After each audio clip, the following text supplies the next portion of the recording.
Halo, apa kabar? Assalamualaikum warahmatullahi wabarakatuh. Senang sekali bisa menjumpai Anda semua di akhir pekan ini. Semoga akhir pekan Anda ini menyenangkan dan membawa energi baru untuk menghadapi hari hari kerja yang hari Senin besok ya. Presiden Prabowo Subianto hari Sabtu siang, tanggal 4 Oktober 2025, melakukan pertemuan dengan mantan Presiden Joko Widodo di rumah pribadinya di Jalan Kertanegara 4, Kebayoran Baru, Jakarta Selatan. Pertemuan tersebut tidak terendus media. Karena itu, ketika akhirnya media mengendus kabar itu, judul beritanya ini ya cukup beragam. Kompas.com misalnya membuat judul secara datar. Jokowi temui Prabowo 2 jam di Kertanegara. Kantor berita Antara juga mengunggahnya dengan judul yang mirip ya. Jokowi bertemu Prabowo hampir 2 jam di Kertanegara 4. Tapi yang cukup menarik ini CNBC ya. Ini membuat judulnya seperti ini. Mendadak Jokowi Prabowo bertemu rahasia bicara 4 mata 2 jam. Tidak salah juga kalau kemudian pertemuan itu disebut mendadak dan rahasia karena secara resmi sampai Sabtu malam ini tidak ada penjelasan baik dari Mensesnek Prasetyo Hadi sebagai juru bicara Presiden yang biasa menjelaskan soal-soal begini atau misalnya dari Kepala Badan Komunikasi Pemerintah Anggaraka Prabowo yang juga dikenal sebagai orang dekat Prabowo. Dia menggantikan posisinya Hasan Nasbi sebagai Kepala Kantor Komunikasi Presiden dan kemudian namanya diubah ya menjadi Badan Komunikasi Pemerintah. Tidak ada penjelasan dari keduanya tentang pertemuan tersebut. Konfirmasi adanya pertemuan tersebut datangnya justru dari ajudan Joko Widodo, yakni Komisaris Polisi Sarif Muhammad Fitriansah. Iya betul, pertemuan dimulai pukul 13 hampir 2 jam, ujar Sarif kepada sejumlah media. Pertemuan itu kemudian dibenarkan oleh Menteri Pertahanan Syafri Samsudin kepada wartawan ketika dia menghadiri doa tokoh lintas agama yang diselenggarakan oleh Panglima TNI Jenderal Agus Subianto di lapangan Monas sebagai rangkaian menyambut hari ulang tahun TNI ke-80 yang akan dilaksanakan hari ini. Safri mengaku dia mengikuti pertemuan Presiden dengan sejumlah tokoh di Kertanagara dan pertemuan dengan sejumlah tokoh itu dilaksanakan setelah Presiden Prabowo bertemu dengan Jokowi. Namun Safri tidak menyebutkan siapa saja nama para tokoh yang hadir, juga apa agenda pertemuannya antara Pak Prabowo dengan Joko Widodo itu. Pertemuan Joko Widodo dengan Prabowo itu kendati sering terjadi, tetap saja ini menarik perhatian dan bahkan menimbulkan spekulasi. Pertemuan terakhir keduanya terjadi di Solo itu pada tanggal 20 Juli lalu setelah dia melakukan lawatan ke berbagai negara. Pada waktu itu kan ketika bertemu dengan Jokowi, Prabowo nyatakan bahwa mohon maaf dia baru saja melakukan lawatan ke berbagai negara seperti Arab Saudi, Brazil, Belgia dan Prancis. Selain itu Prabowo juga menghadiri Kongres Partai Solidaritas Indonesia PSI yang juga dilaksanakan di Solo dan juga peluncuran program 80.000 koperasi desa merah putih di Klaten, Jawa Tengah. Ini semua dilaksanakan berdekatan ya. Pertemuan tersebut terjadi setelah Prabowo cukup lama tidak bertemu dengan Jokowi dan menimbulkan spekulasi hubungan keduanya. Bahkan saya sempat mendengar rumor bahwa Pak Prabowo ini sebenarnya dijebak gitu kedatangannya ke Solo karena dia harus datang mau nggak mau meresmikan program peluncuran 80.000 koperasi Desa Merah Putih di Klaten itu yang ya sepelemparan batu saja jaraknya dari kota Solo, jadi nggak lucu kalau dia tidak menemui Pak Jokowi di Solo gitu.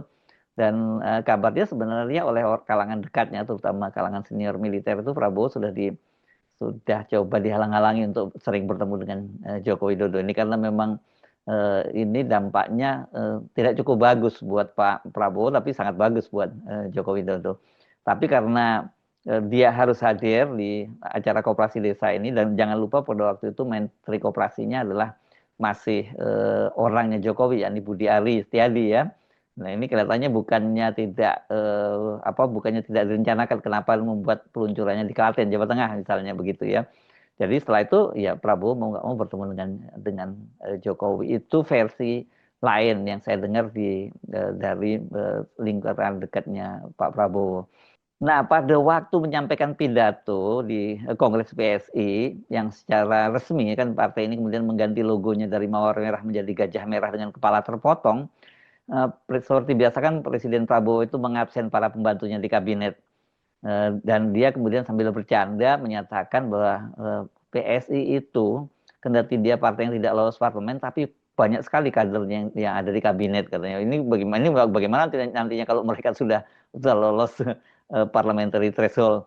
Prabowo juga mencandai waktu itu Menkop Budi Ari Setiadi dengan bertanya gitu, apakah dia sudah gabung ke PSI atau gabung ke Gerindra. Dan pada waktu itu ditafsirkan ini apakah artinya Budi Ari waktu itu aman gitu, karena kalau dia akhirnya bergabung dengan Gerindra mungkin dia tidak akan direshuffle. Bahkan kan kemudian tidak lama setelah itu kepada wartawan Budi Ari menyatakan bahwa dia tegak lurus pada Presiden Prabowo, dan kalau diperintahkan masuk Gerindra dia akan masuk Gerindra gitu. Ternyata dia tidak segera masuk Gerindra dan juga direshuffle kan. Ya, ini sebelumnya dikabarkan akan membentuk Partai Projo. Pada waktu itu kongresnya direncanakan bulan Desember tahun 2024 di Solo, dan seperti dikatakan oleh salah satu pimpinan di Projo bahwa Jokowi itu disiapkan sebagai ketua umumnya. Tapi kemudian rencana itu gagal. Ini tampaknya ada kaitannya dengan heboh judol ini, karena Menkominfo waktu di eranya Budi Ari itu disebut banyak pejabat dan pegawainya yang melindungi situs-situs judol gitu. Dan mereka ini kemudian sudah ditangkap oleh Barreskrim Mabes Polri dan sudah disidangkan. Nama Budi Ari itu banyak disebut-sebut, dia ya, termasuk yang ikut merestui itu, bahkan dia mendapat setoran yang paling gede itu menurut pengakuan dari para terdakwa di pengadilan ya. Tapi sampai sekarang kan kasusnya ini untuk yang berkaitan dengan Budi Ari kelihatannya aman-aman saja gitu ya. Tetapi kan ternyata kemudian Budi Ari termasuk dalam gerbong menteri yang direshuffle oleh Prabowo ya. Ada 5 menteri kemarin yang direshuffle, salah satunya adalah Budi Ari. Nah, setelah pertemuan di Solo di mana Prabowo sempat juga diajak kulineran oleh Jokowi dengan makan bakmi godok, mereka itu bertemu kembali kemarin siang ini ya, Sabtu siang ini. Jadi kalau kita hitung dari bulan Juli, mesti akhir ya, Juli, Agustus, September, Oktober, ya sekitar 3 bulan lah mereka sudah tidak bertemu, dan sekarang bertemu lagi ya.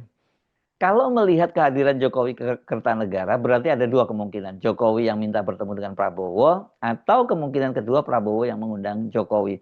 Tapi kalau melihat situasi, terutama berbagai persoalan yang membelit Jokowi, tampaknya inisiatif pertemuan datangnya dari Jokowi. Artinya dia minta bertemu Prabowo Subianto. Hal itu setidaknya bisa kita lihat tidak adanya penjelasan resmi dari istana, dan justru konfirmasi awal ini datangnya dari ajudan Joko Widodo.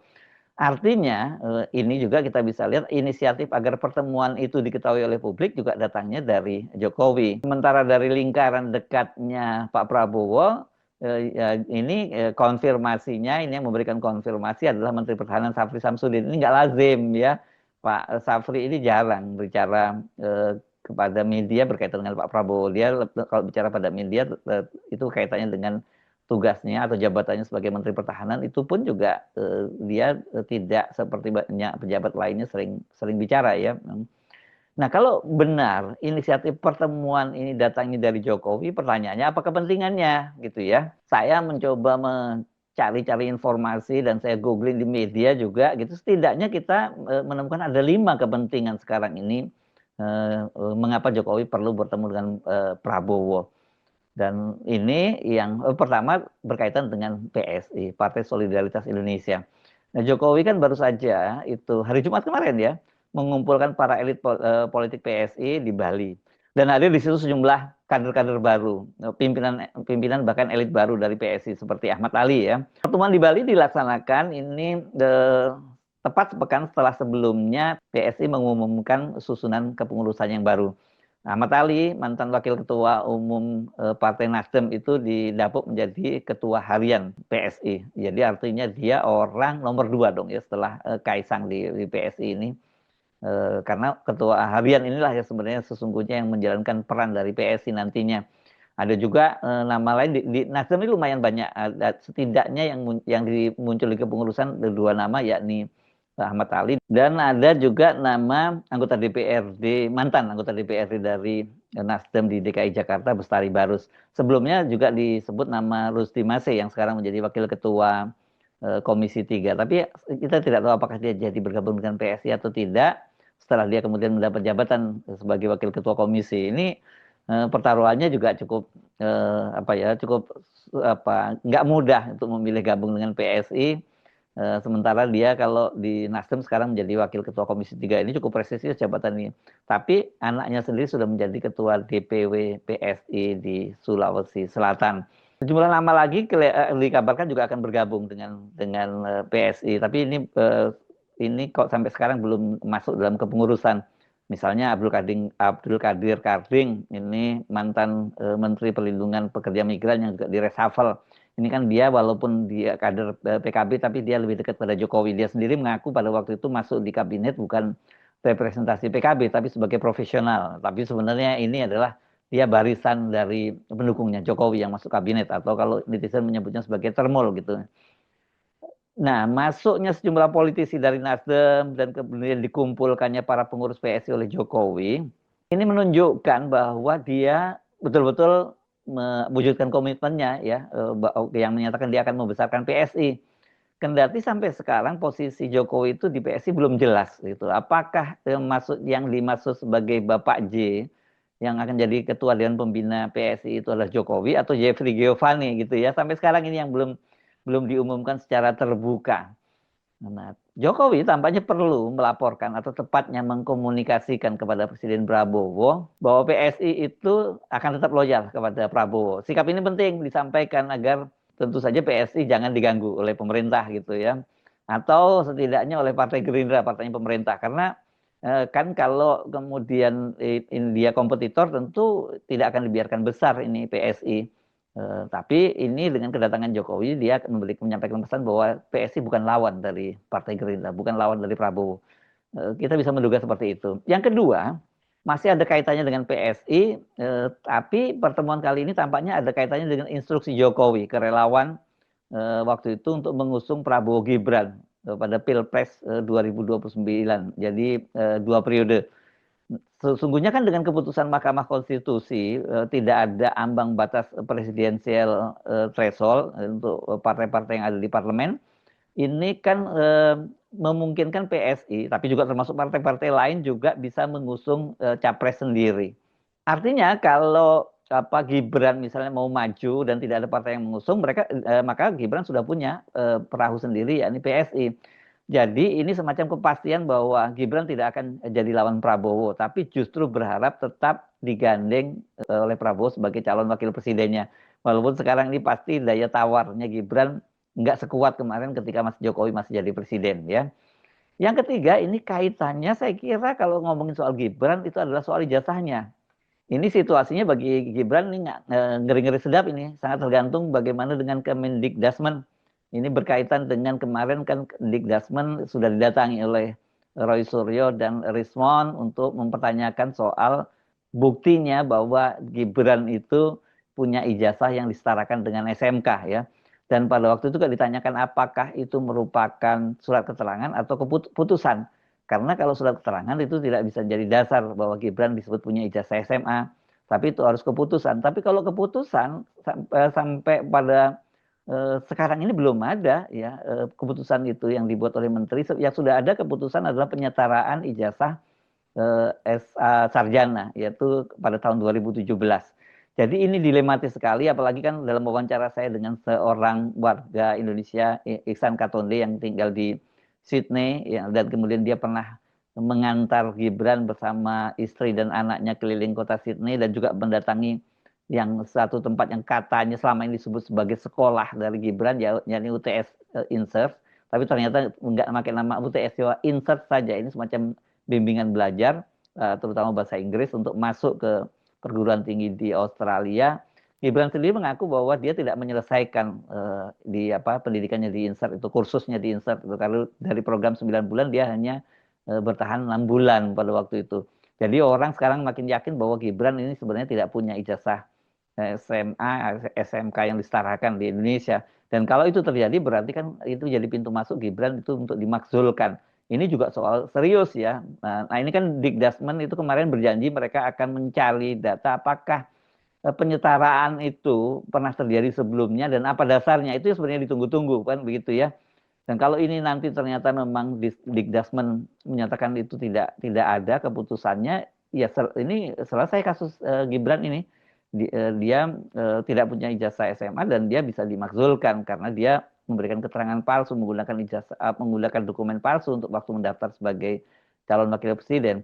Nah, yang keempat ini soal ijazah Jokowi. Ini juga sangat menarik ya, karena kan beberapa hari yang lalu Roy Suryo itu mendapatkan kopinya ya dari KPU. Sebenarnya bukan Roy Suryo yang mendapatkannya adalah seorang pengamat kebijakan publik, Bonatua Silalahi, yang memanfaatkan dihapuskannya aturan KPU yang melarang publik untuk mengakses dokumen capres dan cawapres, terutama berkaitan ijazahnya. Ini kan sekarang dihapus. Jadi dia kemudian mengajukan permintaan via email kepada KPU dan kemudian dikabulkan oleh KPU. Nah, dengan ini makanya Roy Suryo dengan bermodalkan kopi ijazah Jokowi ini kan nggak bisa dibantah lagi kalau ini bukan ijazah asli, karena itu yang didaftarkan ke KPU. Ini dilematis ya buat Jokowi. Kalau dia membantah itu berarti ya dia tidak mengakui apa dokumen yang dia serahkan sendiri. Tapi kalau dia mengakui dan kemudian misalnya dari hasil tes atau di analisisnya Roy Suryo kemudian menunjukkan bahwa itu adalah dokumen palsu, ini juga jadi dilematis. Soal keputusan KPU ini menurut saya kenapa walaupun dia sudah menghapuskan aturannya itu yang melarang atau mengecualikan dokumen-dokumen termasuk ijazah capres dan cawapres yang dilarang untuk diakses oleh publik, saya kira ini pasti juga Jokowi memahami pasti ada blessing lah dari kekuasaan soal ini gitu.